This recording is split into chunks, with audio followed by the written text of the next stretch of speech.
All right, good evening, everybody. I'd like to call tonight's meeting to order. It's February 23rd, and we have our regular council meeting tonight. First item on the agenda is our moment of reflection, so we'll start with that.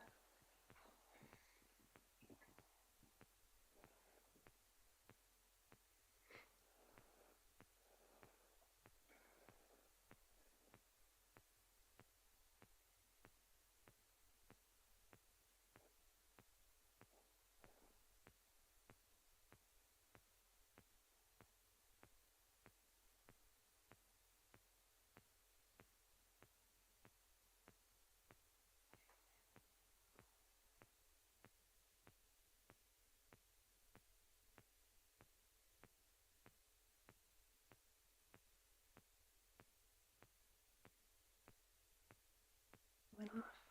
In front of us, we have the consent agenda. Is there anything anybody's wishing to pull? If not, if I can get a motion to approve. Councillor Orr makes that motion. All those in favor? Oh, I can't vote. Next up, we have the regular meeting agenda. I haven't heard of any additions. No. And can I get a motion to approve the agenda as presented? Councillor Patel makes that motion. All those in favor? Great.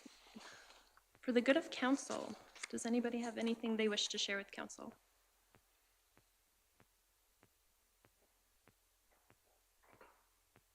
Councillor Poitras? You bet. So this last weekend at the high school, they had a alumni invitational volleyball tournament. And so this has been a few years now, 4th year that they've done this. And this tournament is set up where they invite alumni volleyball teams from various high schools around Southern Alberta to come to Fort Macleod and participate in a fun tournament. And I believe they do it as a fundraiser that helps with the sports programs for the schools. So the winners get a little prize money, and there's some fundraising for our school as well. So it was a great community event. Lots of FP Walsh alumni back playing volleyball. Pretty good. And congrats to the 2 FP Walsh teams that participated. Silver medal for one and consolation runner-up for the other or something. And the girls also did very well. That's right. The alumni girls. Yeah, so it was boys and girls teams participated this weekend.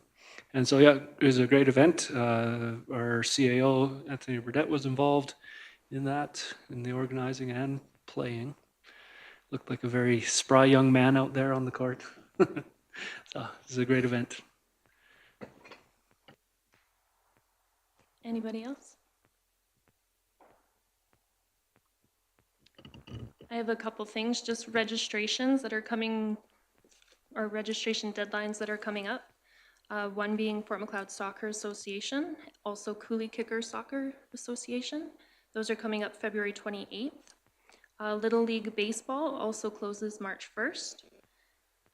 The Fort Macleod Curling Club is hosting its final Bonspiel of the year on March 27th to 29th. It's $300 per team. They're not quite full yet, so if anybody's looking to curl that weekend, go over to their Facebook page to register.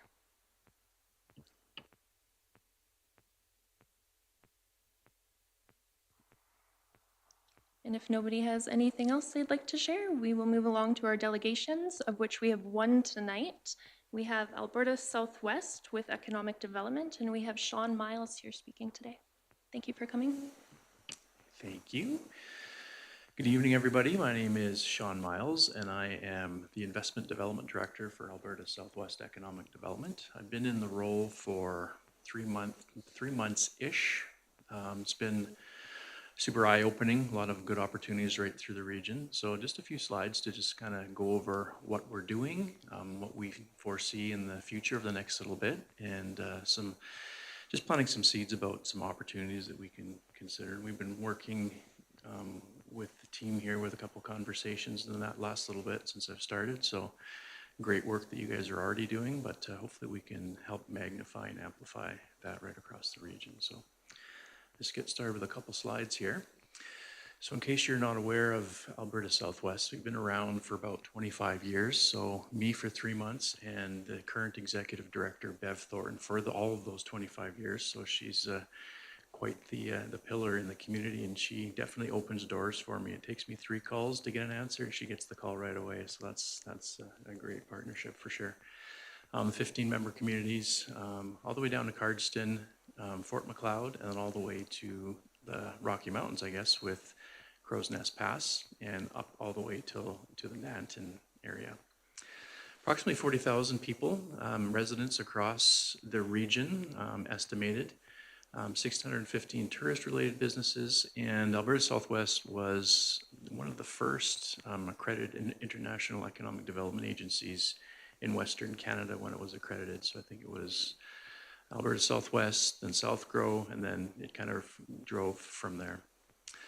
Relatively small organization, 200,000 in budget, plus the grant. So basically that takes care of us administration and Bev's core salary, and then everything gets leveraged from that. So my role over the next couple of years, 14, 16, 18 months, whatever it ends up being, is through a grant to help with investment development over the next little bit. So again, a grant funded opportunity. So what the heck do we do? Sometimes in economic development, it's really hard to quantify, or you'll hear a lot of conversations and marketing and all different types of things. But at the end of the day, we should be trying to increase tax base, really hard, tangible stuff, and helping to facilitate that. But some of the things that we really contribute with are just general investment inquiries. So we get investment inquiries from organizations like Invest Alberta through the province, and they'll have something generally that will come through us, and it usually comes through the local team as well. And we kind of help facilitate that when we do see an opportunity. Most of the time the teams have the expertise themselves, but sometimes we have to kind of jump in depending on the community. One thing that a lot of people don't recognize is sometimes when companies come in, they actually want to be a little bit under the radar for the first little bit. So what they typically would do is they would consult an arm's length economic development organization, and they might engage with us under NDA. So typically organizations, municipalities don't sign NDAs from my experience, but that'll just allows us to do some exploration and kind of look at a number of different options and be a bit of an arm's length, walk that tightrope as an advocate for the communities, but also give the businesses what they need so they've got a soft, warm hand over and get into that investment opportunity. New business supports for sure investment attraction, but where most investment comes from is through expansion of existing business, which we understand is 80% of all investment growth. So we also want to be supporting the local companies as well. We look at regional strategy. So how do we create synergy between the organizations, between the councils, between the economic development agencies, and create multipliers to really enhance economic development and move that forward. And I've got a couple examples I'll talk about here in the next little bit. Connections is a big thing. Obviously, relationship is huge. As I mentioned, Bev gets the door open for me, but I think she gets the door open for a lot of people across the regions because of her relationships, and that's a really important part of what we do. And one of the things is research and cluster development, some of the emerging opportunities. So I'll talk about a couple of emerging opportunities that we're exploring here too, and maybe there's some time for a couple questions and feedback at the end. So we talk about the pivot. It's not a big pivot, that's for sure, but general promotion and primary production. So we've got a lot of primary production right across the region, but one of the things we want to look at is, and it's been in the narrative for a long time, is value added to what we've already got. So whether it's agriculture, manufacturing, similar.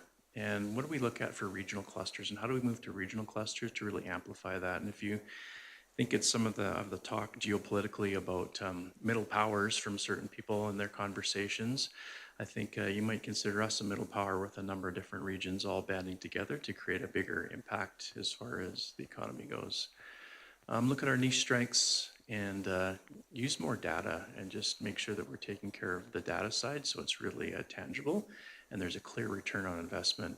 Some of the conversations we have with councils as well is, what do we get for our money? Because you put in, I think it's $1 per capita, and if you're not getting return on investment of 1, 2, 3, more than that, then you frankly shouldn't be investing in it, because I think there is a return on investment much greater than what's being put in, and we're working to show that over the next little bit tangibly.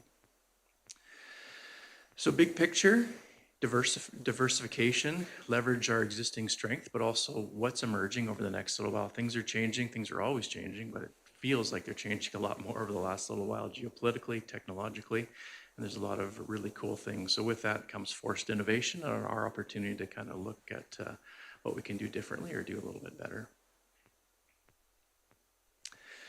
So I don't think I need to go over the challenges too much. Housing, capital, red tape, policy, all those types of things that we know are typically there. They haven't gone away. Definitely costs are rising. We all know that. We've seen that, and they continue to rise. And geopolitical external pressures, just the kind of volatility of what's going on in Alberta and what's going on with our region when it comes to food security, when it comes to defense, and all different types of things. But with that, on the other side of the coin, obviously we've got some really cool opportunities too. We've got some grants that are being allocated to defense. We've got some a lot of opportunity to really buckle down and look for new innovative pieces for economic development over the next little bit.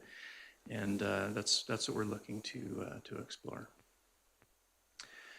So just a bit of an overview of our primary strategic pillars. So the team before I was here did some little bit more in-depth detailed review of kind of the three core pillars. One is manufacturing, energy, construction, and ag processing. That's a very big, wide swath, I guess, but that's all kind of related, and there's a lot of activity in that piece. Value-added agriculture was shown to be another big opportunity, and we've been talking about that for a very long time. I think there's still lots of opportunity if we have the right conversations, and there is new conversations with government around that as well, too, from a federal and provincial level. So that's kind of neat to see. And of course, we've got the tourism piece. So we've got our strengths, we've got our assets, but what else can we be looking at? So some of the things we've been looking at over the next little bit, which I'm pretty excited about, we have to stay with our assets, but we need to explore and be looking to the future as well. So one of the things that we're looking at is an aerospace cluster. If you're not aware, there's a lot of activity, or a little bit more activity anyways, in the Claresholm area. And we've been scanning the airports right across the region to see what's going on, to see if there's synergy to build upon and build a bit of a strategy that gets a little bit more support from a grant perspective, but also from an investment attraction perspective. So in Claresholm, there's a new flight school with 50 students. They're looking to expand to 150. They've got an airplane manufacturer there that exports all over the place. And we're looking at helping support them. But also as we look around the region, we think, well, we've all got our own assets, we've all got our own strengths. So if, for example, we have these conversations and we continue to forge these, if Claresholm is going to be the training and manufacturing, what are the other communities going to be as their niche perhaps? And is Fort Macleod, for example, are they logistics, and are they, what exactly can we help co-promote as a region as we move forward?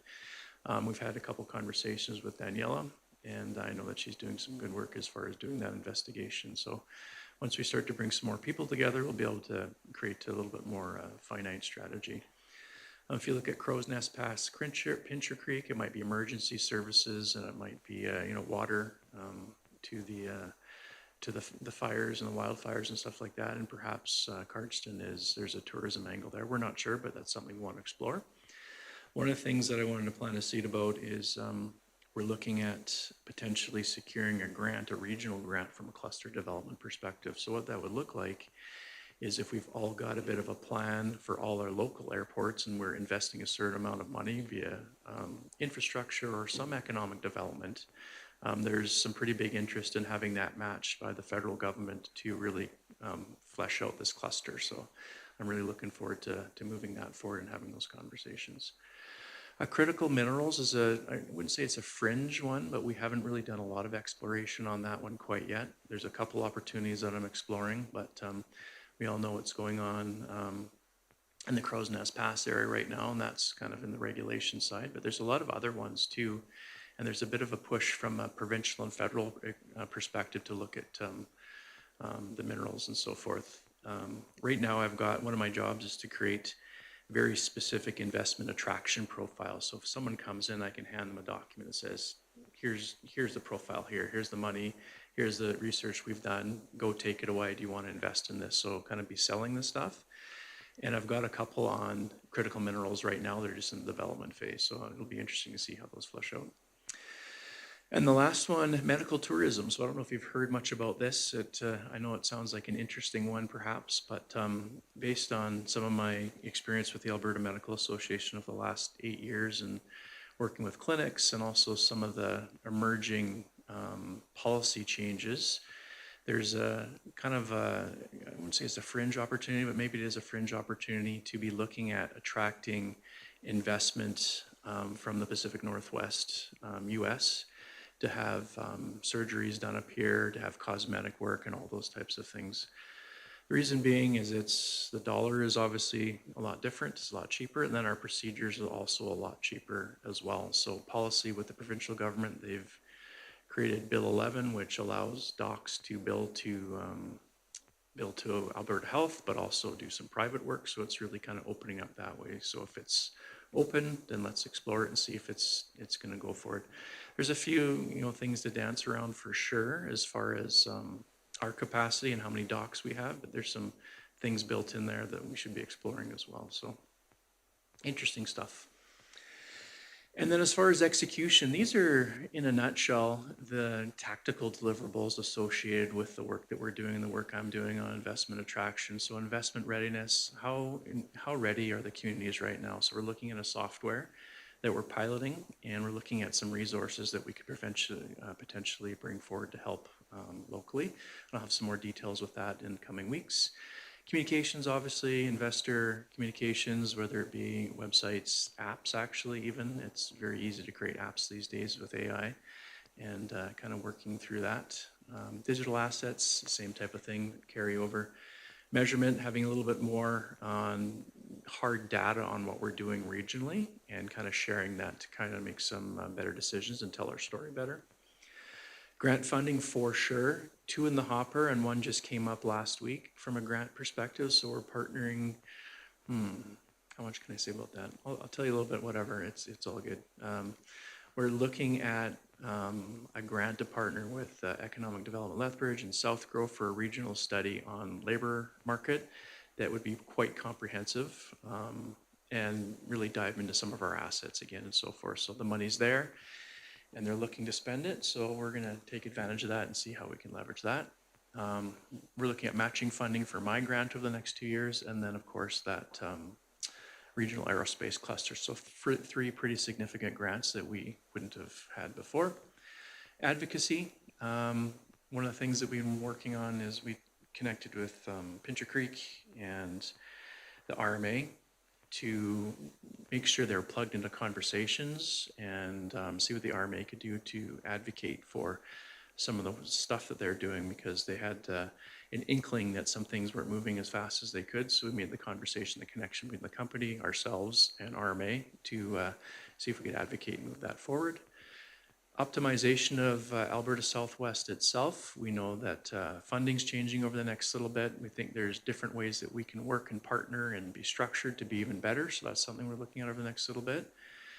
And finally is those investment attraction packages. So predefined packages that we can just plunk on a desk and say, here's your investment, here's what it costs, here's the road you can go down, here's the people we can connect you to if you're interested and you're investor ready, and let's go invest in the communities.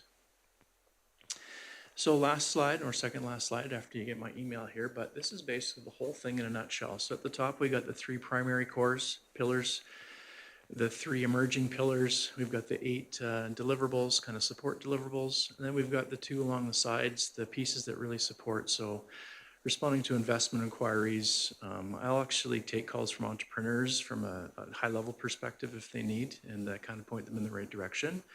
I've got some consulting background with startups and so forth. And then of course the system support side with housing, labor and capital. So that's our whole deal as it's framed for the next little while here. So with that, I'd be happy to take any questions or have conversation.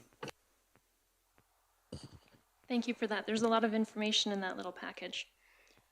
I did have one question, you kind of touched base on it. It was actually in my notes that our economic development officer, I think she's doing a great job at attracting businesses to our community. One of the biggest concerns for some of the businesses, and you kind of touched base on it, is labor force shortages.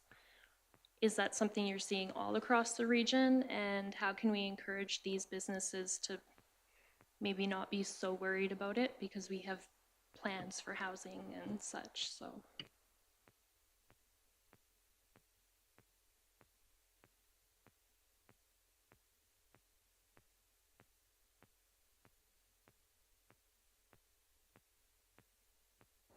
Definitely, there we go. Definitely being experienced right across the region, absolutely. That's a tough one because there's different pockets depending on the industry, depending on ages, the students' employment and right across and so forth. One of the things perhaps to give a glimmer of hope would be this labor force investment study that's coming up. And I know another study, right? What's another study going to do? But one of the things that we're looking to is to make it practical and get some action moving on this stuff as quickly as possible. So I definitely don't have an answer right now. Housing, again, with the labor is a challenge in every single situation. We're looking at companies are actually buying houses for their people. I was just in Crow's Nest Pass and they're talking about the same stuff. And how do we get some more approvals for different zoning and bylaws and stuff like that as well? So I don't have a great answer, but it's on the radar. Thank you. Does anybody else have any questions? Councillor Orr? Thanks for coming and presenting to us. What do you need from a community like ours so that you're in a good position to be able to advocate for the strengths that we have?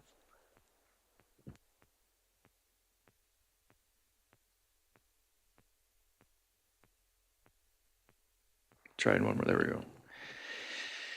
It's what's being done already, actually, mostly, and just more of it. It's cooperation, collaboration, and cross-sharing, and kind of understanding where things are at so we can collaborate as much as possible with some of the other communities and kind of bring our data forward and share data. One of the things that's been really helpful is I've met with Danielle a couple times, and the second time we were talking about some of the work at the airport, and that was really informative to kind of craft the strategy, because I think what's going to happen over the next little bit when it comes to cluster development is, I know it's form a committee, but it's forming a group and kind of an action group that can respond to this stuff and kind of build practical activity that moves things forward quickly. So that's kind of what I'm looking for in the next little bit.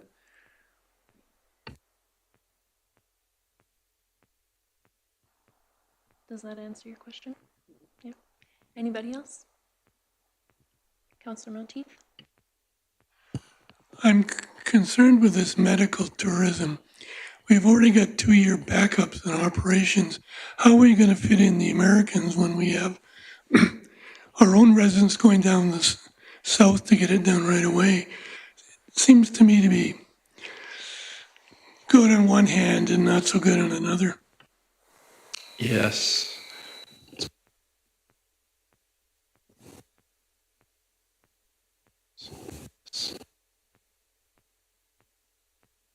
Yes, okay.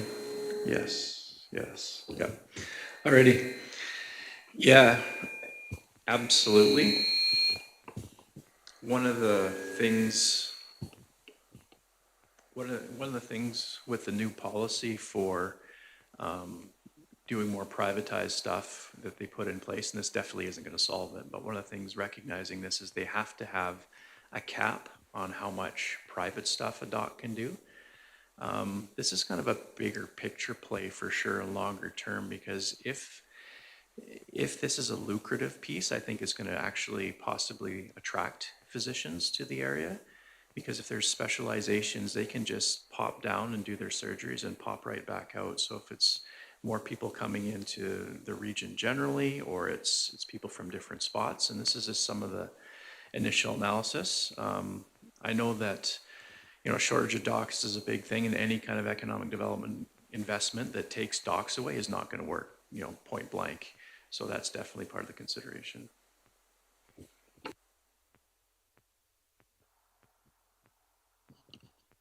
Anybody else? Counselor Patience?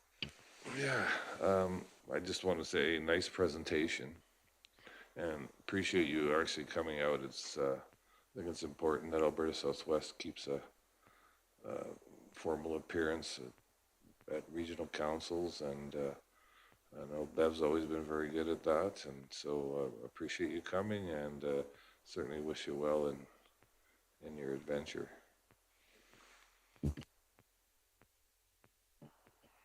I just have one quick question. So we're currently working on our strategic plan.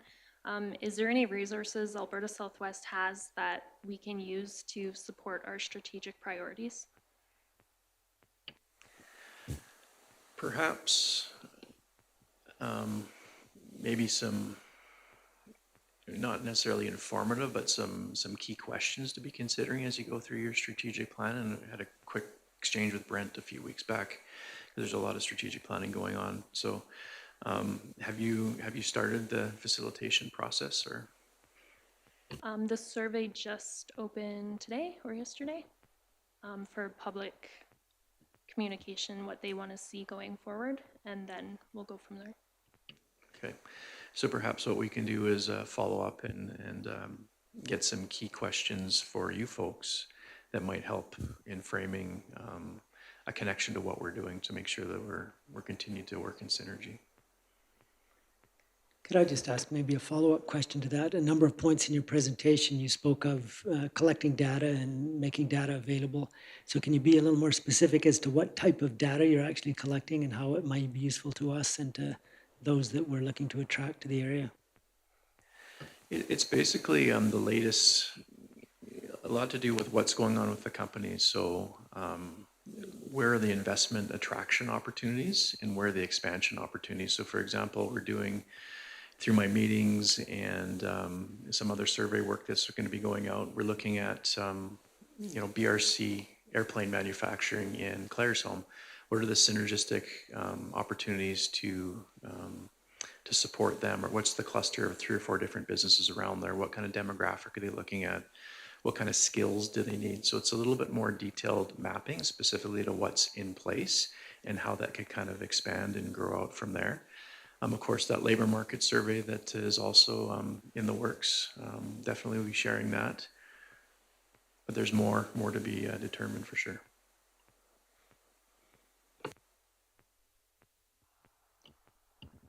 Any other questions? Okay, if there's nothing else, I'd like to thank you very much for coming, Sean. And have a good night. Thanks.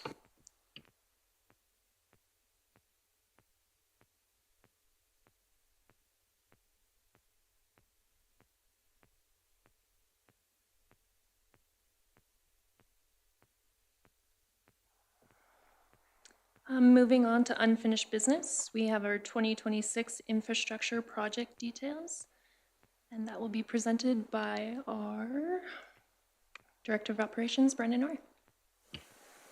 Thank you.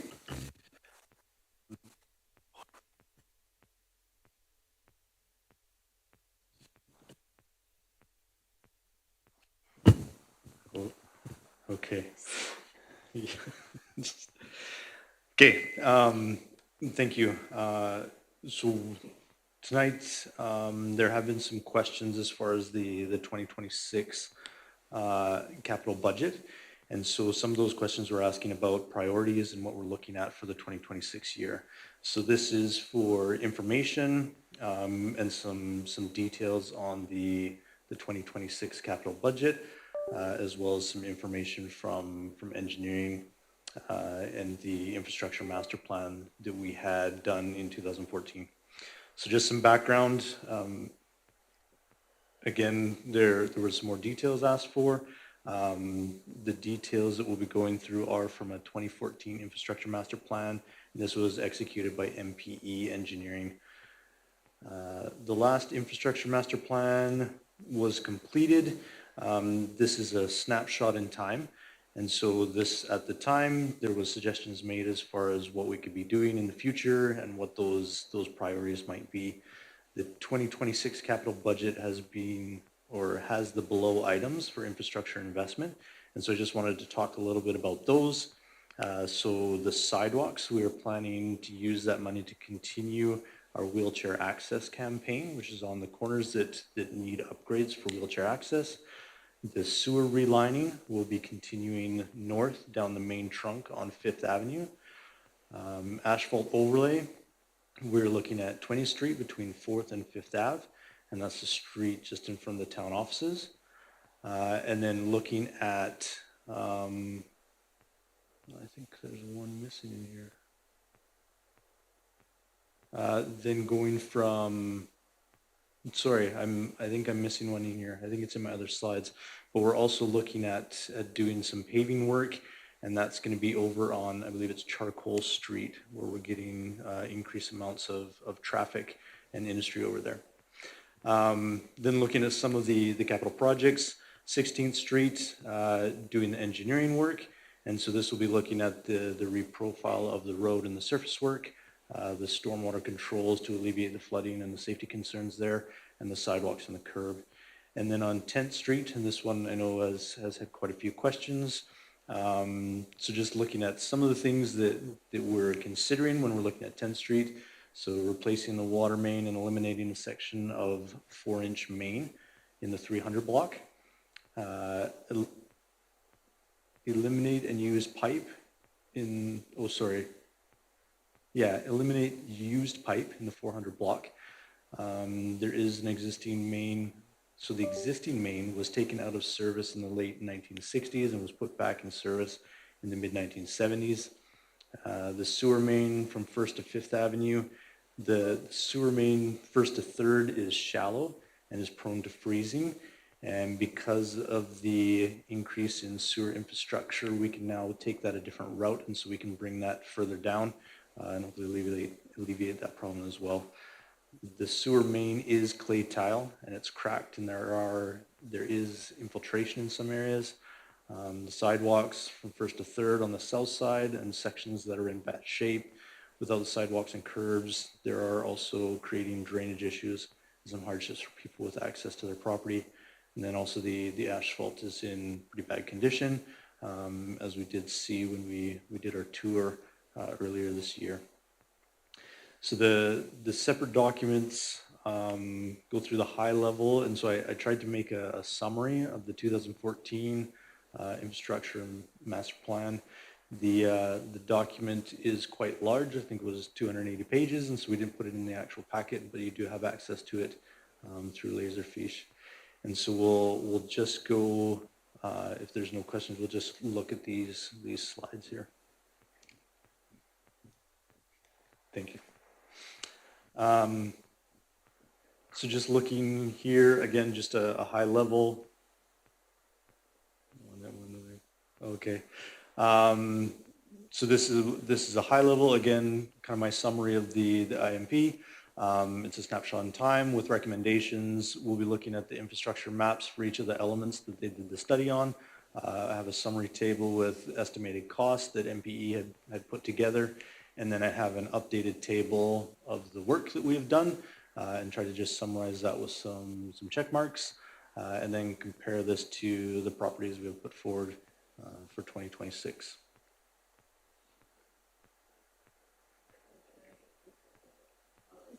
Okay. So first we'll look at an overview of the road surfaces, and there's a couple maps here, and so just quickly going through, and like I said, there's a lot of information in that IMP, but what we're looking at is essentially the paved roads.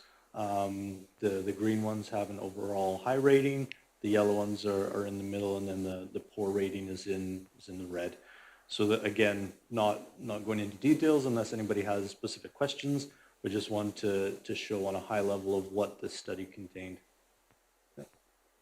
Yeah, thanks. Just for clarity, these maps that you got, is this based on the 2014 infrastructure master plan, or has this been updated at all, these maps? No, so the maps are from the 2014. Okay. Yep, so that was conditions at that time. Okay. And so all of this information that's in here is from the 2014 master plan.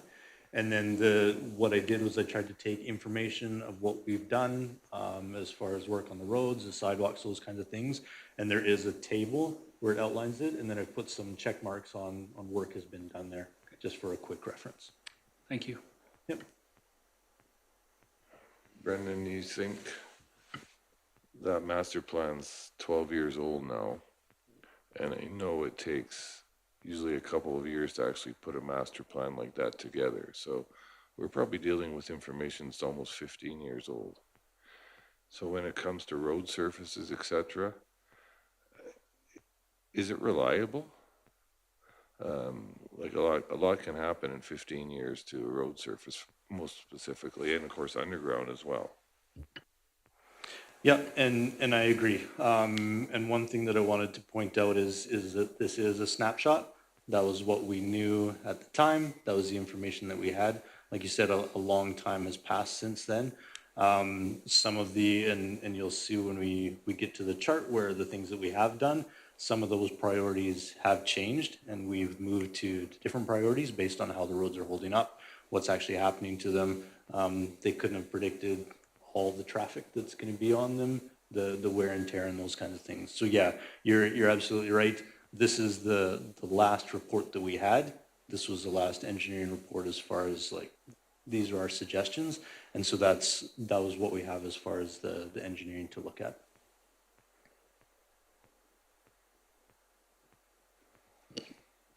So that begs the question, when is the updated version of this to come? And we can definitely look at that. So we do have, I guess, some other master plans. I'm trying to, as we do our water and wastewater master plan, I'm trying to also get information out of that, and we're working with the engineers. Let's do some actual probes down into the systems. Let's do some of that physical groundwork so that we can get updates on those types of things as well. So there are steps that are being taken, but yeah, as of right now, we don't have, I guess, in the books that we're going to get a new IMP right now.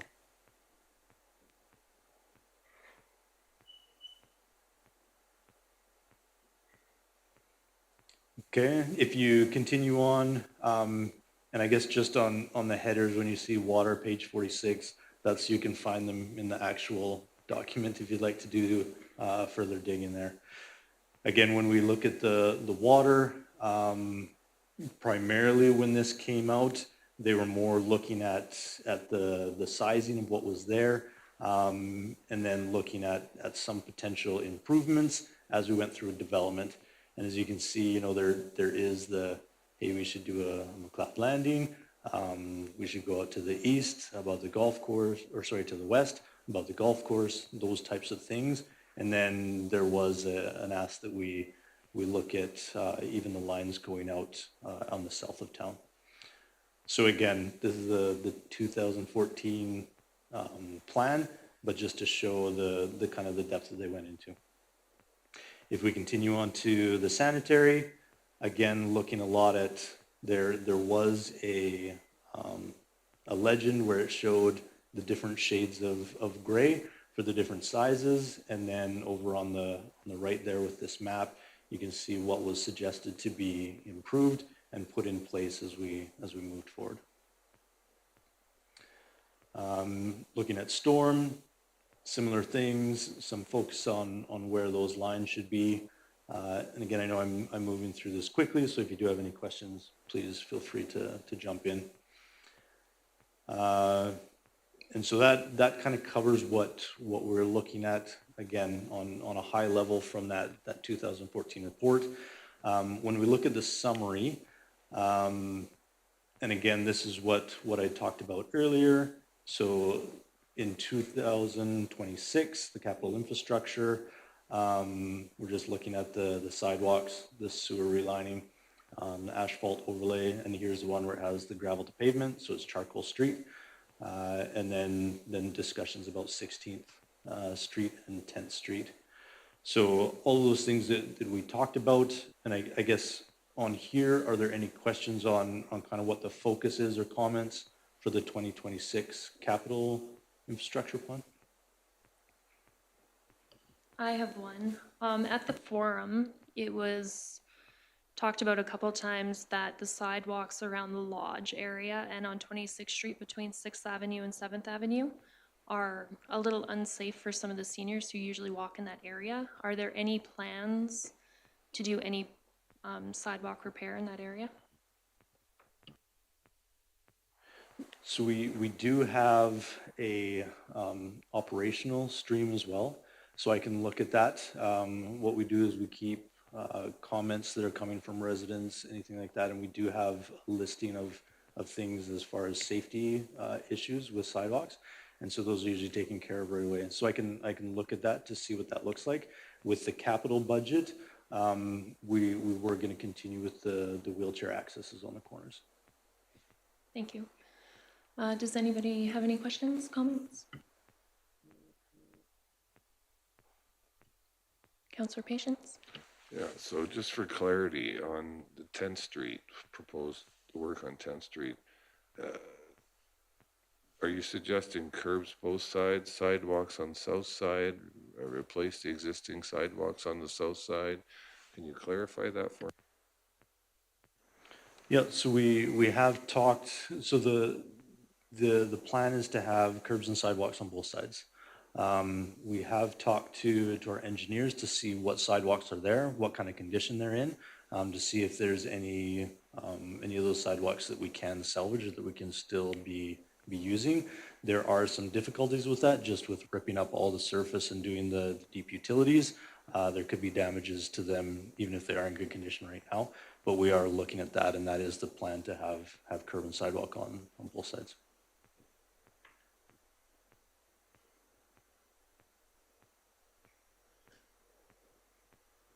Anybody else? Just a question of curiosity, if we're looking at 10th Street, what kind of time frame are you looking, would we be looking at to complete that amount of work? I'm just wondering about the length of disruption for those who live on that street. So I guess I don't have a good answer on that right now. What we are looking at and the plan for this year is to get that more detailed information. So as part of the engineering work that we're doing, we're going to be looking at conditions throughout that stretch of 10th Street, so that we can see what that's actually going to look like. And part of that will be to build out a schedule of how that's going to be.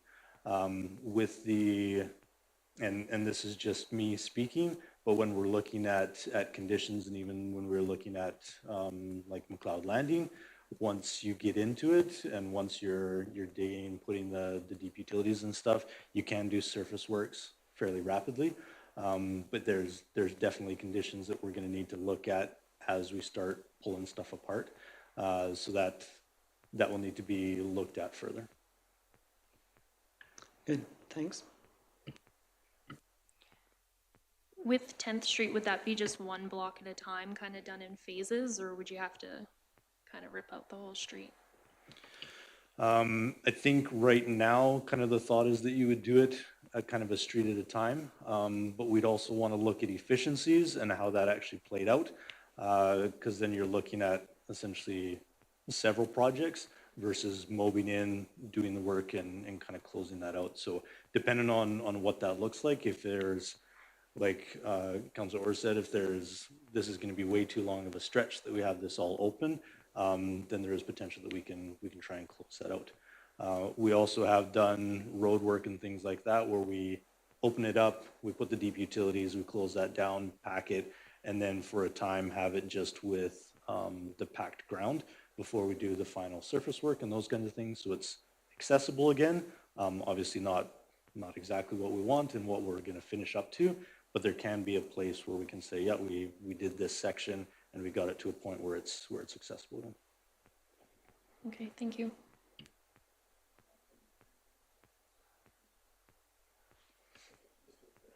Yep. And I guess just, oh, sorry. Councillor Patience? Yeah, Just, I'm looking for some clarity, because I know on 16th, 1st to 2nd, and on 10th, a lot of these properties, of course, don't have curb or sidewalk. And I'm wondering about what it's going to do to the landscaping of those properties. Is it going to now become incumbent upon them to redo the landscaping to match sidewalk heights, that kind of a thing? Because a lot of them, some are actually even lower than the street currently, and so now there's going to be quite a dip in behind the sidewalks on some of those properties. Yeah, and I guess for the standard, when we're doing the work, if we're cutting into the landscaping, then we would do the repairs as far as where that was. Like you said, if there's large elevation differences, we are looking to, and I guess that's part of what we're trying to do with the engineers, is see what that actually will be, and then we'll have a better idea, kind of property to property, what that accounts for. And I believe there's even some driveways and things like that that we do need to take consideration of. What does that look like, and how does that all work? So we've done some, even with our engineers, we did some initial measurements and calculations. Okay, how wide does the street need to be? How much are we going to take? Where the power poles and those kinds of things. So that we've started to initially look at that, but that is part of what the consideration would be, how that's going to affect the different property owners. Okay, my concern is that I would hope we're not getting into an area where we're going to have to like start landscaping properties because we're going to put in a sidewalk. That's my curiosity. I know how expensive that can become. Anyway, it's something I think we need to consider going forward. We haven't discussed an LIT at this point, but I think we do need to see what the larger picture is going to look like on those projects, because we could have some issues in behind those. I know it'd be lovely to have sidewalks, but I also have to be cognizant of what impact that's going to have on those residents as well, especially those that may not be able to afford to re-landscape their property to facilitate the sidewalk. So I just bring it up for.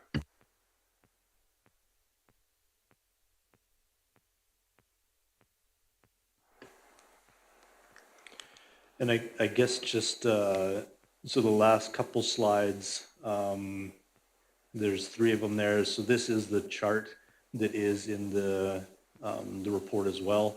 So what I tried to do is look historically at what we've done. I highlighted some of the things in the 2026 budget that we'll be working on. So you can see there's some cast iron water mains that we're going to be replacing, mostly on 10th Street. Some other work that's highlighted there, and those are all within the higher priorities of what was suggested to be done kind of early after this report. I also went through and worked with our public works just to see what areas have actually had work done to them. And again, like was brought up, this is an older report, so it wasn't necessarily exactly what they requested, but there was repairs and work done there. So it was good to see that there's a lot of check marks there. You can kind of go through and look at that. But as the changing priorities and things are that we have talked about, some things have been moved around, some other things have taken priority. But there has been quite a bit of work on this list that has been looked at and worked on since this report. If I may, one more thing. I just wanted to say this. I'm glad to see this street on the list. I know some people may think it's self-serving, but it is really crappy. And it really doesn't look good for the municipality, so I'm happy to see that overlay on that list.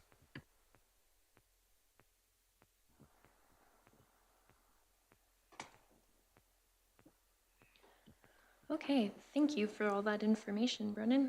It was a lot to take in. So looks like we just need a motion to accept as information. Councillor Patel makes that motion. Any more questions or comments? I see none. All those in favor? Motion carried. Next, we have the Environment Committee, Wilderness Park Paving, and our CAO, Anthony Burdett, will speak to that. Thank you, Deputy Mayor and Council.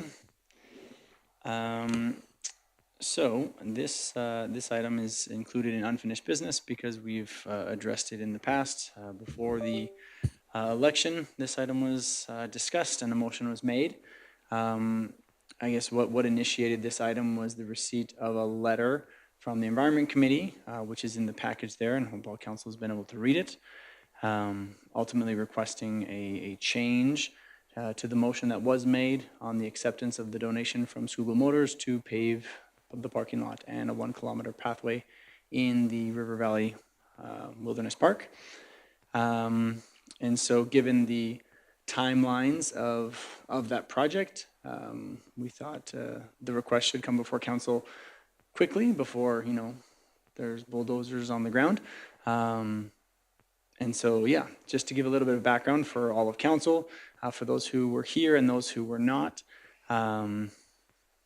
just to summarize some of the information. So we were approached by Schuylkill Motors at their 100-year anniversary to make a donation to the town to contribute to a pathway program in the community. This idea was proposed by Schuylkill Motors, and it wasn't something that was originally on our pathway master plan or really on the radar, but that was part of the reason why they wanted it. And so the town created a communication plan. We engaged with a third party to establish a survey to gather information to see if it was something that would be readily accepted by the community. We took that out there, gathered some information that allowed us to see those results. Those results were brought back to council.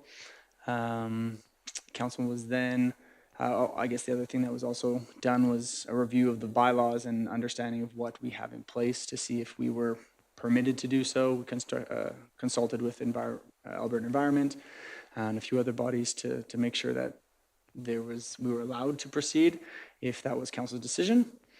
There were a few committees. I know the Environment Committee was consulted. We asked their opinion. At that time, their opinion was, I guess they didn't want it to be paved, as their opinion continues to be. Other committees were also involved in the decision. What's that committee? Diversity Committee, thank you. The Diversity Committee was also, and that one is generally based upon accessibility for those with accessibility needs. So that pretty much sums up kind of the history.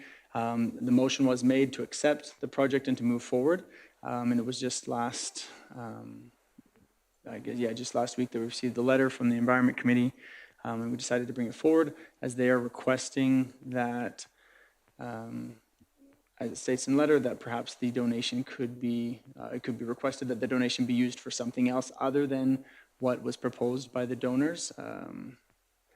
And those include bathroom, picnic shelter,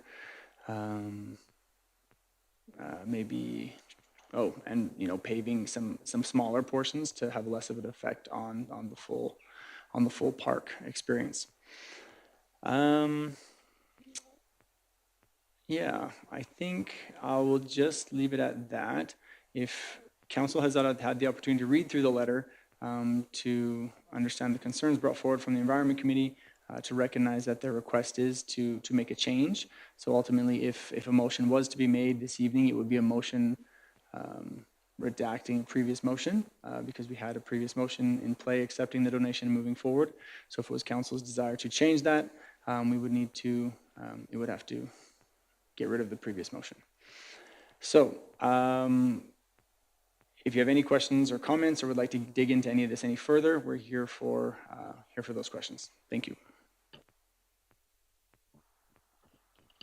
Thank you. So before we go ahead to make a motion of any sort, I think we'll just start with some discussion, because I'm sure there's going to be plenty. So if anyone has anything to, Councillor Patience?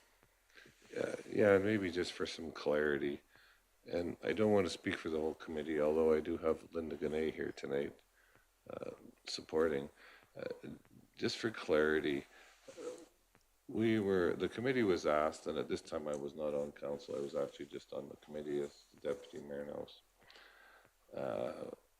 we provided a list of options, realizing the generosity of the offer from Skoogles, and I will say through all of this that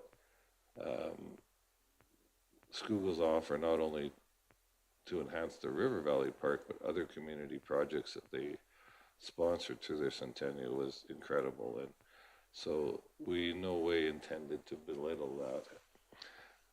But we did meet with administration in August. And actually, we met since the election, if I recall correctly, as well. And came to a compromise position that the committee felt was trying to meet what Skoogles was trying to achieve without having what the group felt was a negative impact on the interior of that area of the park. And its accessibility, and to understand the support of the accessibility committee, if accessibility was really an issue, our playground there and washrooms are not accessible for handicapped individuals. And so the group at that point put forward a compromise to suggest that paving the parking lot and the path down to the trailhead was certainly acceptable, with upgrades to the playground and potentially the washroom there that now could accommodate those with accessibility or mobility issues. I can say from my own perspective, and of course council knows I've been here before on this prior to my election as a town councillor. And I know Skoogles' heart's certainly in the right place. So again, in no way want to demean that. But when we constructed the River Valley Park, that area was quite a mess. We replanted an awful lot of roadways and areas in there that had major destruction. And we built the paths on existing game trails so that we didn't impact the movement of wildlife through that narrow corridor. And really, the group feels that the paving in there is not only not sympathetic, but comes with a great number of challenges, including wildlife movement. And they have listed them in the letter, including winter maintenance challenges with freezing in those areas that are shaded throughout the winter. So the committee put forward the compromise proposal, and certainly no cut on Brennan, who brought it forward to council. It was just highlighted with a series of other options that had been brought forward, but really the committee had agreed as a whole that compromise hopefully would meet council and Skoogles' desire in that area. So in advance of any work being done, the committee felt it was extremely important that council was very clear on the fact that the committee felt that there was potentially a compromise that might improve accessibility without compromising the integrity of the initial project from 1991. And I hope I've spoken reasonably in terms of what the committee has put forward. And it was our hope that that conversation could be had with Skoogles. And I will say the committee's also been very respectful of administration and town council in this. We have not spoken to the donors, nor did we intend to, and we felt that this was the best and most respectful approach to take in advance of any construction taking place. So I hope that's clear. And I can also speak from the fact that I was one of the original members that did an awful lot of work on that particular park. We did discuss paving at that time, and it was quickly thrown out because we did not want to have an impact on that natural area.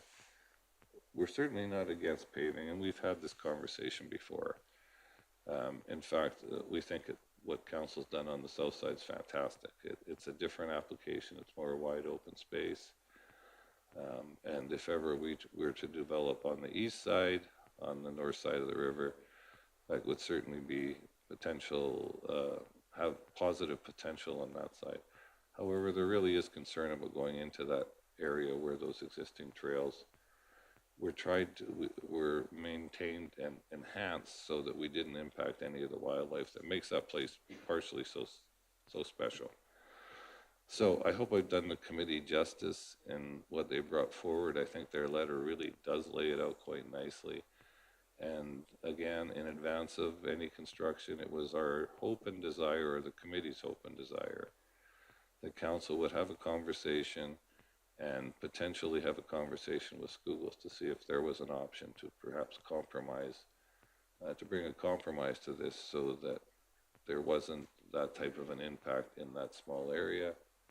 And we believe that that's all we can do at this point, and we wanted to be on the record, if I might. Thank you for that. Much of what you said kind of reiterated what I had brought to council originally, because I sat on the environment committee at the time. I also wanted to add that we had previously asked if there was any alternative, I guess, items that could be used instead of paving, like whether it be, I don't know, rubber or different shale products, things like that. Was any of that asked to the donor? Would they be willing at looking at something like that? Brennan, you spoke with the donors mostly? Yeah, so I guess what the research was that those different products came with a much higher cost. So that's kind of what we looked at, not only the cost of the material, but the actual application in those areas. So that's what we looked at.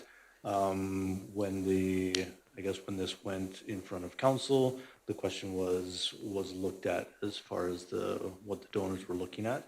Like CAO Brett said, when they approached us, they had a very clear vision in mind. I think that there were a couple of councilmen and maybe the mayor was there also in that meeting, but that was the impression that we got. We had actually suggested some other options when we were talking to them. Not that means that they wouldn't look at other things, but that was what they had lined out as that's what they wanted to do. Thank you. Does anybody else have any comments, questions? Yes, I have a number of things I'd like to raise, just in terms of transparency and also to, acknowledge, as Councillor Patience did, the generous donation that has been offered. I've always been impressed with the work of the Environment Committee, and I sat on that committee for a number of years and appreciate their really pushing to take a look at this again. I think it's worth taking a look at. The Wilderness Park is one of the jewels of our community. I'm there often, and just think it's a huge asset to the community. And I also want to say that I'm very respectful of trying to keep it a wilderness park. I'm not interested at all in turning it into something that's a urban park. However, I'm also very aware of the extending accessibility to that beautiful space to those who currently don't access that, primarily because they simply can't navigate the 3/4 inch gravel pathways that are there. And, I think about being in the park and seeing a couple of moms pushing a stroller. This is on the north and the east side where there is a paved path through the trees. And I see them, with their, like I said, their stroller, their babies, 3 or 4 little kids on their little bikes, enjoying the wilderness on that side of the river because they can all ride and push their stroller along on that pavement. And pavement is significant. To go to another type of aggregate reduces the accessibility for those who navigate in, who would navigate in those conveniences. There's, I looked closely at the letter that has been provided by the Environment Committee and looked at the, the reasons that they've put forward. And if I could make reference to a few of those. And again, these are good considered considerations to raise. But I look at, bicycles. There are bicycles on the paths now. bicycles that could travel at half the speeds that could cause problems. We're not aware of a lot of problems that have occurred because of bicycles. E-bikes aren't allowed on the trails now, and I'm sure wouldn't be allowed on the trails in the future. I don't know that paved paths and the current paths would make that much difference. I don't know that that's made that much difference on the paved paths on the north and east side of the river up to this point.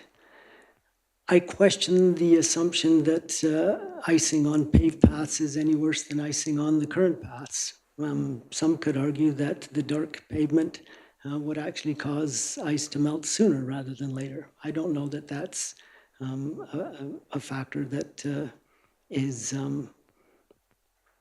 as it's stated. And the post-flood replacement, we can all remember in the last big flood, we had to completely rebuild most of the pathways down there. And I think the question is out there whether or not some paved pathways would actually survive a flood better than the gravel pathways, and that there might be less damage done to those. Again, I think that's a question that's to be considered. And the real issue that I hear coming from the Environment Committee is this that paving is less sympathetic to the natural feel of the river valley. And no doubt, when we go out in nature, we don't expect to find pavement. But the river valley is a large piece of land, and those who want to enjoy that park and not look at pavement, they have lots of options. They have the mobility to do and to enjoy that park because of the mobility that they have. And so a restricted area beyond the washrooms, beyond the playground for those with mobility issues to be able to get out and enjoy the birds and everything else that they would see with a little bit of a longer paved path, I think is a reasonable compromise. And then on this particular issue, I can't ignore the survey results that were given. When it talked about those who use the park, it was interesting to me that those most in favor of having a strip of paved pathway were those who frequently and occasional users and those who rarely use. I think about, 85 to 36, 95 to 27, 55 to 13, the higher numbers being those in favor of pavement, whether they would access the park more often because they're requesting pavement. Now, that may not be what I would want. I might want the pure nature experience. But if we have some hundreds of people in our community that would access the park because there's a little strip of pavement, I think that's something to consider. And in this particular case, I would be reluctant to ignore those meaningful statistics. So primarily based on accessibility and finding a proper compromise between those who want the pure nature experience and those who don't, who would be able to enjoy the wilderness park because there's some pavement, I would lean towards retaining the previous motion that has been made and to construct the pathway as previously proposed.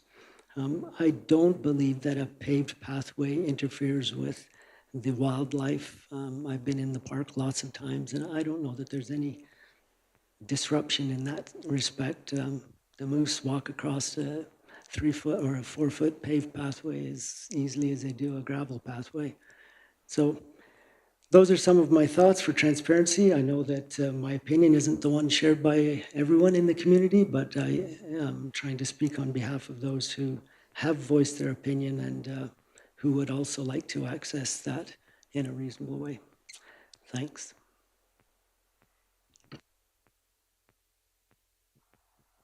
Councillor Monteith? Well, David, you took away most of my points.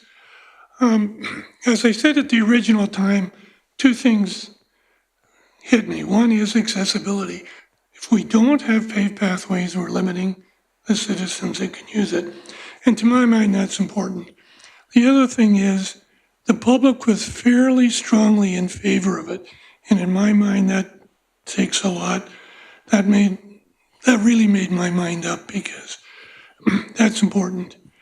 The other thing is, and I realized in 1980 what the vision for the park was, but as I'm coming to see with some other organizations, visions from 1980 probably need to be relooked at because things have changed over time.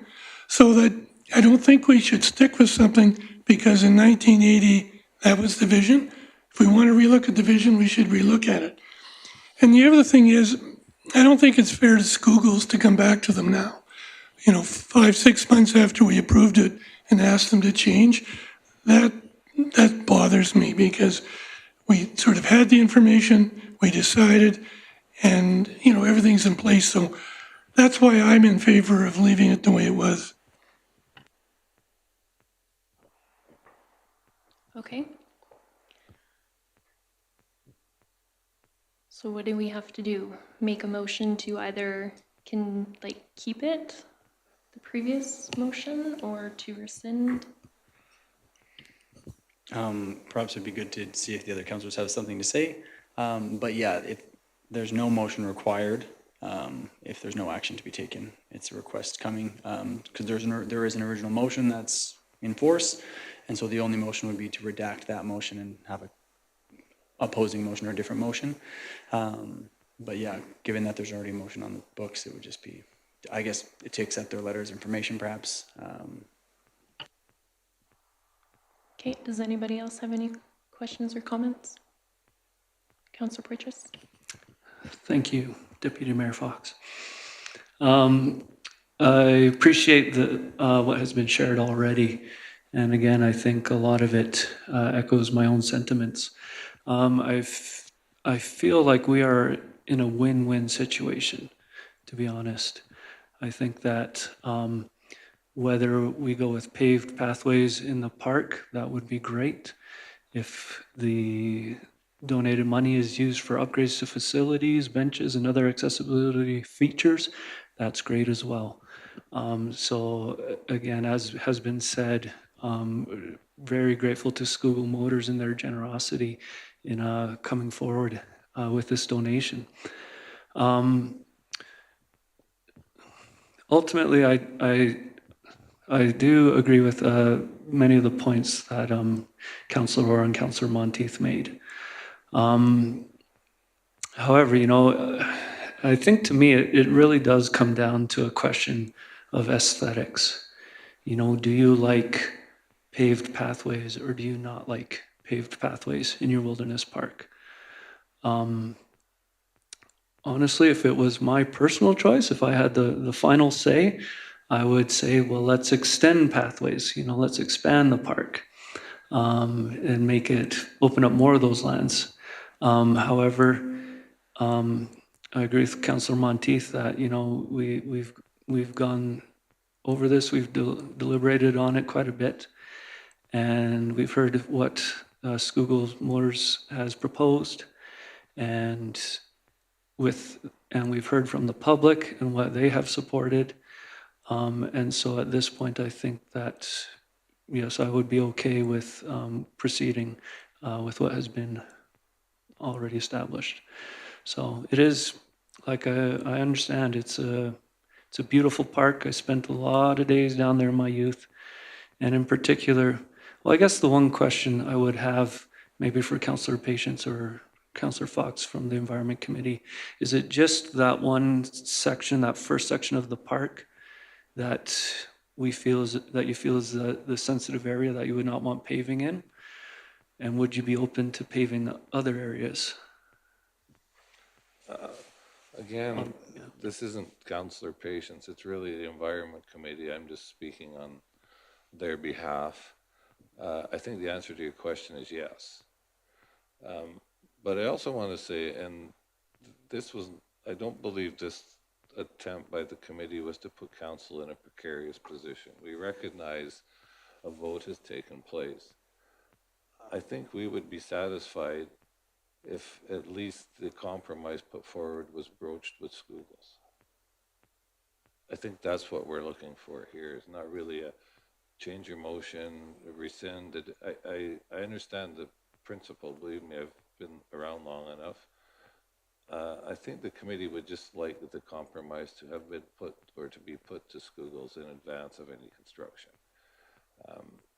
And it's not just simply sharing the letter with them, which we haven't done either. And again, this was out of respect. This was not an undercut measure.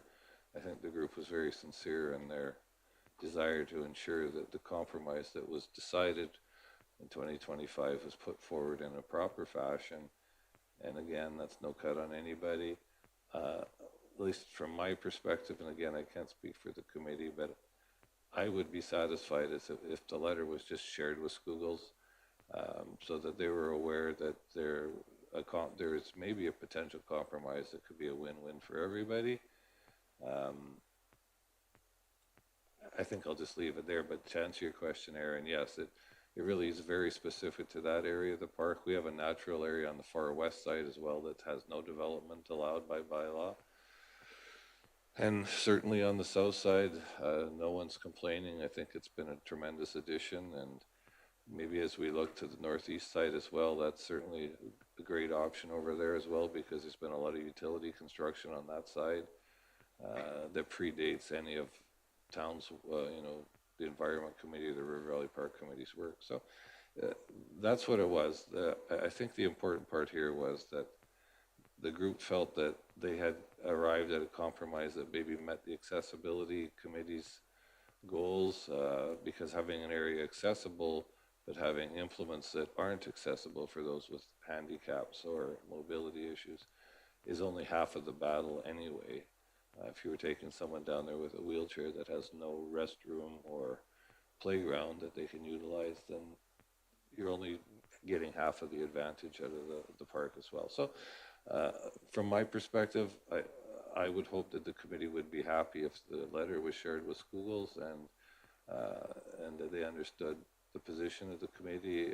I think that would be a positive step. CEO Burdette? Brennan, could you share with council and those here what has been communicated with schools? I know there's been a lot of conversations that have been had far back to when they first approached us to when some of these ideas were brought forward, and can you share with how much of that was discussed with schools?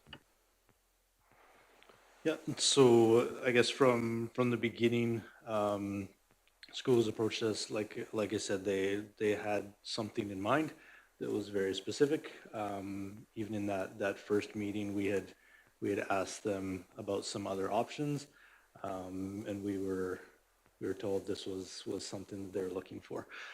So we have been engaging them throughout this whole process, just saying, okay, this is what it is. There's no guarantees. This is how we have to go through process. I think that they've been very open to, yep, let's go through process. We've given them the information. We've had discussions with them, and even when this letter came, I also gave them a heads up, like, yep, this is what's come from the Environment Committee. I didn't give them the specifics, but again, talked about a few of the options and what were suggested. Again, that was on a high level. They haven't received the document directly, but just giving them a heads up of kind of the conversation. And so throughout the process, there has been information about, yeah, we need to go through this. We're going to go through the survey. We're going to talk about this. We're going to have people come do an open house, those kinds of things.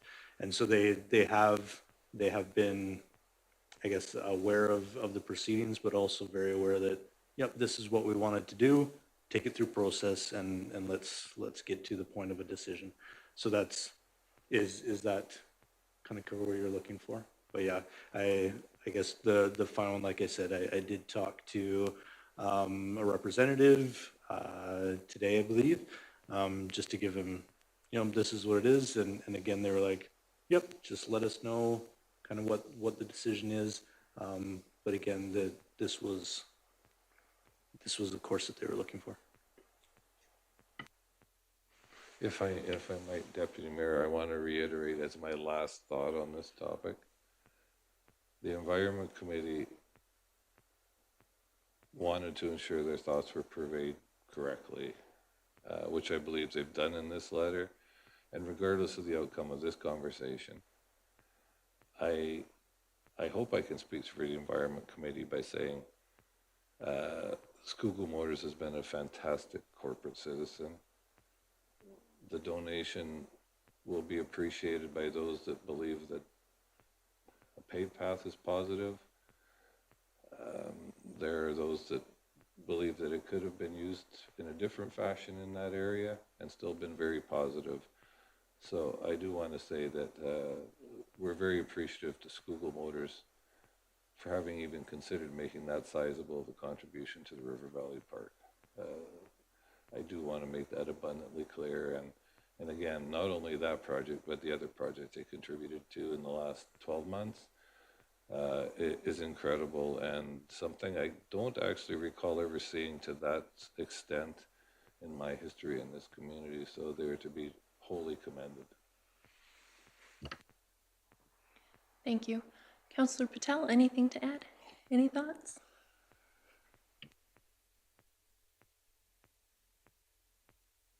I think everybody, pretty much all the points, I do agree. All of them.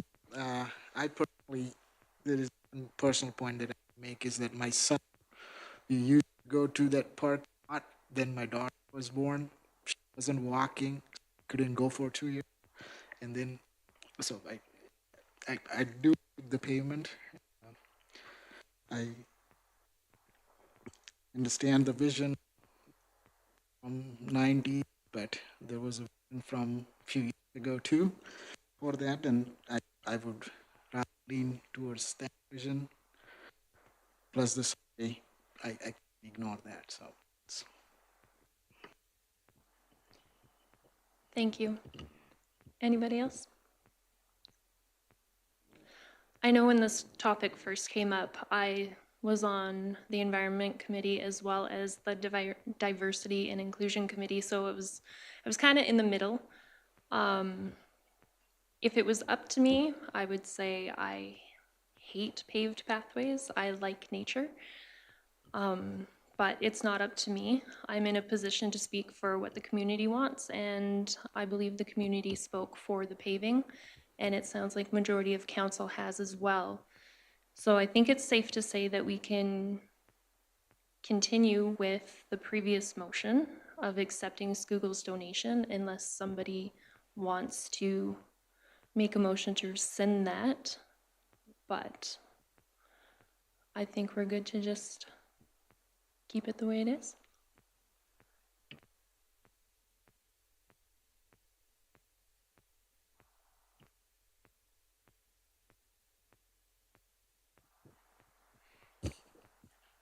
No, you don't need a motion to do anything. If there was any other action that council would like administration to proceed with, we could, right? Whether you want the letter shared, whether you, something like that, whether you want to just thank Schuylkill, I don't know, right? Like there's a lot of feelings and a lot of ideas have been shared today, and so whether there's something else you'd like to proceed with, but otherwise there wouldn't, a motion isn't required. Okay, I do also agree with Councillor Monteith that this is 6 months later. I would hate to go back on a decision that's already been made, and they've probably have everything in place to go ahead with this as soon as the weather permits. Councillor Poitras? Yeah, just a question. What does the Environment Committee need council approval to send that letter to Schuylkill's, or is that an action that they can take on their own? Okay. It wasn't done out of respect for council, honestly, and administration. The goal of the committee wasn't to throw a wrench into the process. It was just to ensure that their position was purveyed properly and up front, and the council was well aware that while there were many options, the compromise option was the one that we put forward, or that they put forward ultimately, and we wanted that to be made known. I'm pretty sure schools can read the letter online on their council agenda. But it was a courtesy. We wanted to afford council that courtesy to say, hey, this is what we had discussed. It really wasn't purveyed in that fashion. And we would have liked it to have gone to Skoogles in that light as well and let them make that determination. I understand all the points council's made. I'm sure the committee does as well. I will also say, however, that the path you see down there today was not the original path that was put in there. There was work done subsequent to that that was not similar to the original product that actually stood up quite well. So, you know, I can count, and I'm not going to beat a horse dead, but it was our desire to at least have Skoogles made aware of that opinion of the committee and let them take it from there. Oh, sorry, go ahead. Yeah, I was just going to say that I appreciate the Environment Committee's willingness to come and present that to council. They're open lines of communication, and I would not be offended if they chose to share that letter with Skoogles Motors. Councillor Orr? That's certainly their prerogative, and I respect whatever choice they make on that. But in terms of council moving forward, we received an invitation, we received an offer from Skoogles. We've explored, we've acted upon that, we've gone to the community. The community has spoken quite favorably as to the proposal that was made some months ago. And so I'm just sensitive about putting Skoogles in a sense, a compromised position with this at this point. I think, you know, there's some pros and cons, but overwhelmingly the community has spoken in favor of that which was proposed. And I think we say thank you and move forward and enjoy the benefits that will be there for many. And so, yes, they can share, that's their prerogative, but I certainly wouldn't make a motion to that effect, and I'm happy to just move forward the way we are. You know, I think we all respect the will of council. There was a reason it wasn't done in the first place, and if the committee asked me, I would suggest that out of respect for council's decision, that I would suggest that not be done. It's probably already going to get more airplay than it maybe would have otherwise. I appreciate, and on behalf of the committee, I appreciate council's consideration of the letter and the request. Okay, so moving forward, if the Environment Committee wishes to send that letter to Skoogles, feel free to do so. Yeah, we'll keep the motion as is and we will move on. Thank you, Skoogles, for your donation. Moving on to new business, we have ADM 21, Cell Phone for Business Use Policy Revision, and our Director of Finance, Chris Holbeck, will speak on that. Thank you, Deputy Mayor Fox. Good evening, Council. There's a couple of policies on your agenda tonight for me. The first one is ADM 21, which is the Cell Phone for Business Use Policy. We've done a revision on this. This is the policy that we use for cell phone use for our cell phones owned by the town of Fort Macleod and used by our staff. So the revision to this policy for you tonight is to add some verbiage in it for our seasonal staff. Our seasonal staff are here for about 4 months. We have 4 in facilities and 1 in public works who normally need a phone or some type of, usually it's a cell phone. Nowadays it's a cell phone. Back in the day it was like walkie-talkies or whatever. But nowadays it's cell phones. So they need it for safety. They need it for communicating. There's a lot of phoning with their supervisors, with each other, texting. There's some apps that the town uses that we need them to download onto these phones. But we find that for seasonal staff, for the 4 months that they're here, it's quite a cost to purchase a phone purchase a plan, get a number for them and a SIM card. And we found that in other communities, that they are providing a stipend for these seasonal staff. And ours is $20 per month that we're proposing for the seasonal staff. And they would bring their own cell phone, as most teenagers, I don't know, I'm far too old to know at what level young people are getting cell phones or devices. But I think the ones that would come to us for seasonal staff would have a device with them. So we're proposing in our policy that the seasonal staff would bring their own device, and we would pay them the stipend of $20 per month to use their device. And they would use it while they're working for the town. They would use it for their text or their phone calls between other members of staff. And we would get them to download some of the applications that we use for health and safety, for Voyant Alert, and some others. And that would kind of take care of the challenge of having some seasonal staff and us having to provide them with devices when they already have a device of their own.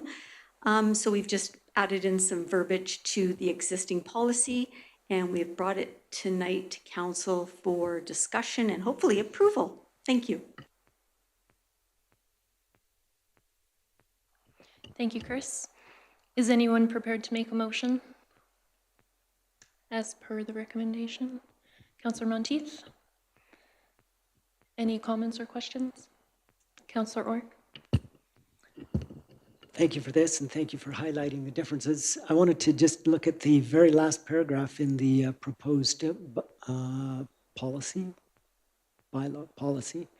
Just at the end there, clause 6, if I read my Roman numerals right, it talks about what do we do with the applications that are loaded onto their personal phones. And it says employees must take reasonable steps to protect town information and remove town-related applications or data upon request at the end of employment. So I'm just asking about what is in fact the nature of information that they would have there, and is there really any risk to them keeping those apps on their phone? Would they have anything on that phone other than information that related to themselves personally? And if there is actually data on that phone that we don't want them to have once they're no longer in our employ, would it be appropriate to inspect the phone before they leave and see that it's deleted? I don't know. So it depends on the nature of information that you're actually concerned they carry with them on their phone. And if it is something that is of concern, then just relying that they delete it is perhaps not enough of a check. Thank you, Councillor Orr. So I'm going to speak to this I'm the tech person with the town of Fort Macleod, which is terrifying for all of us. And then I'm going to let Lisa speak to this because she is in charge of the privacy acts with the provincial government. So from our perspective, we would set them up with accounts on each of the apps that we asked them to download. And then when they were no longer working for the town, we would delete their account. So I'm not that concerned about it, but Lisa can speak to it from a privacy protection perspective. I'm going to echo basically what Chris said, that we would delete them from our system so they would no longer have access to those apps. The Voyant Alert app is a community-wide app, so that one's okay. They don't typically get access to emails, and again, if they did have an email account created, we would disable the email at the end of their employment, so they would no longer be able to have access to that. But I don't believe that the seasonal employees even have emails developed for them, so. So in essence, there's really not anything on their phones that needs protection anyway. Correct. So, it would be only text messages, and hopefully nobody is texting inappropriate or, protected town information to seasonal staff. okay, thanks. Anyone else?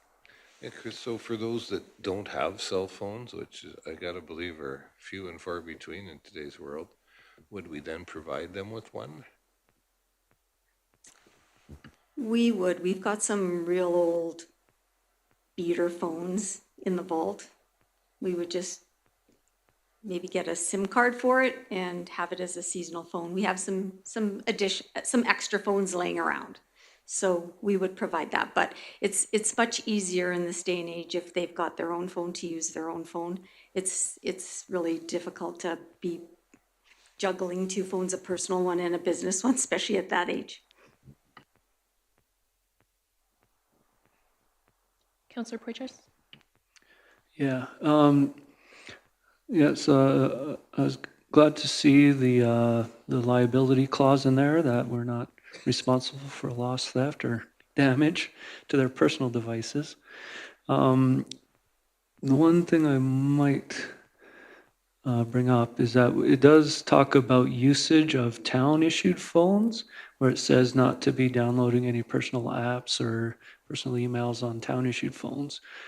With personal phones, and with teenagers, it raises the question of, personal use on their own device during work time.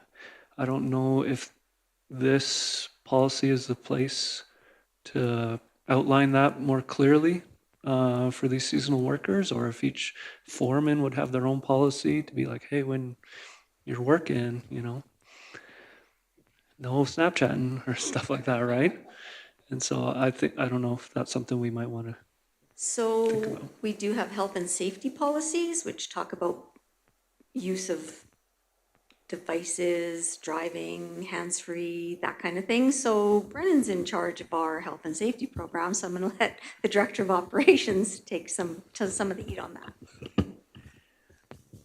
So I guess on the health and safety side, there are more specifics on when you can use it, and it's not so much the personal use, but the actual use. So when you're using equipment and stuff like that. I guess I'm not sure on the personal on that phone, and when, like you say, when you're looking at okay, yeah, we want you to use your personal phone, but you can't use your personal phone. So maybe there could be some clarity on that. For sure, yeah, I know. When those notifications come in, it's almost like reflex to look at the phone. So as long as that's communicated clearly to seasonal workers that, work is work and you can use your phone, but not for everything.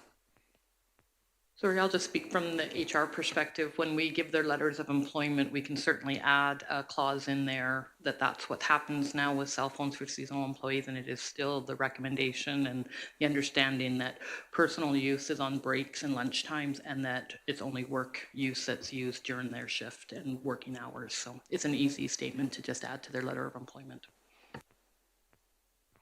CAO Burdette, did you have something to add? It was just in regards to the comment about whether the youth, or they're not always youth, they're oftentimes university level or university aged employees. I guess we do have, these employees have the requirement that they have a driver's license, and not that necessarily that means they have a cell phone, but I personally don't know anyone who has a driver's license who's a teenager who doesn't have a cell phone. They could exist, but it could, if it did get to that point, whether or not we had a junker phone that they could use, it could just become a requirement of the job that you bring a phone as well.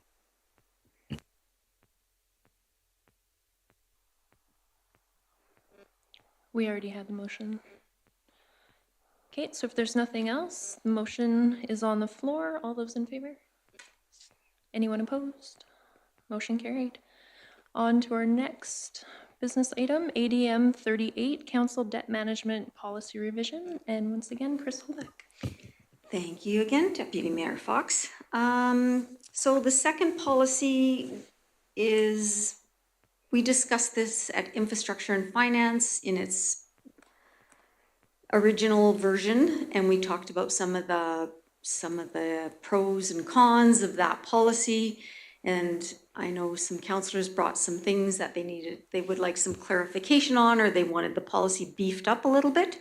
So I did some adjustments to the policy, and I hope that I captured all of the concerns that were brought up at Infrastructure and Finance.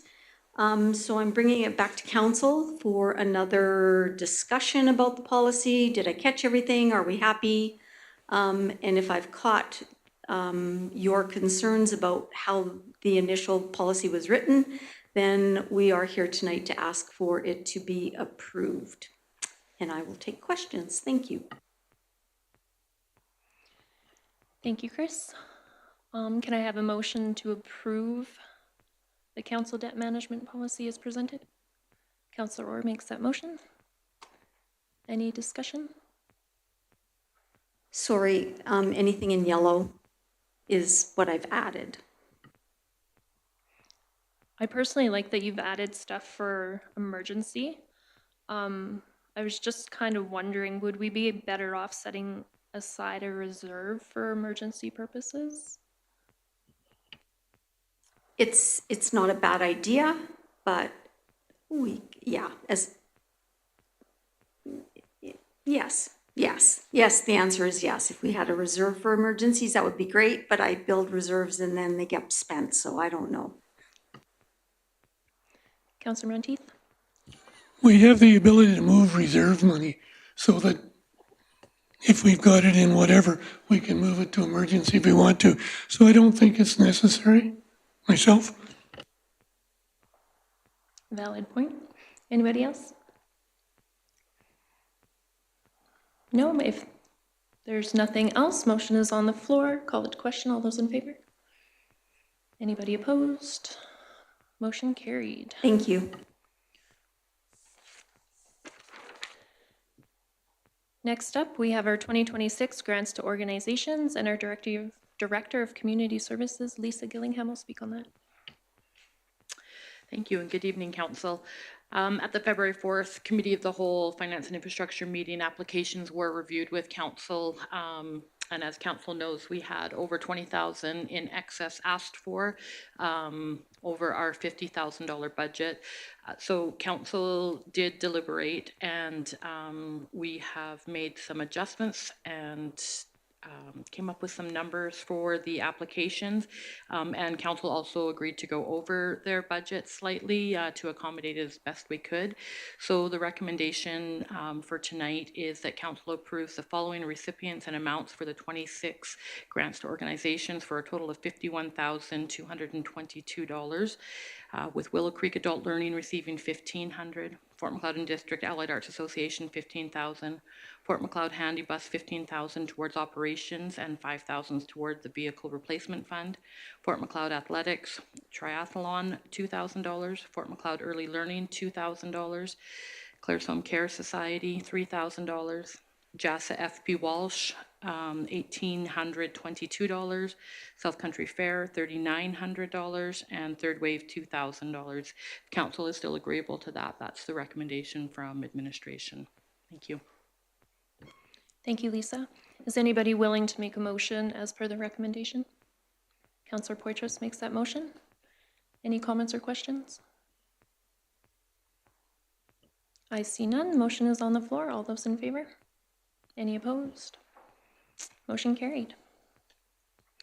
Next up, we have information for Communications Tower. Our Director of Operations, Brendan Orr. Thank you. So as stated, this is for information only. And just some legislation here from Kelly, which I appreciate. So the land use bylaw 2000 admin 4.2 development is development not requiring a permit.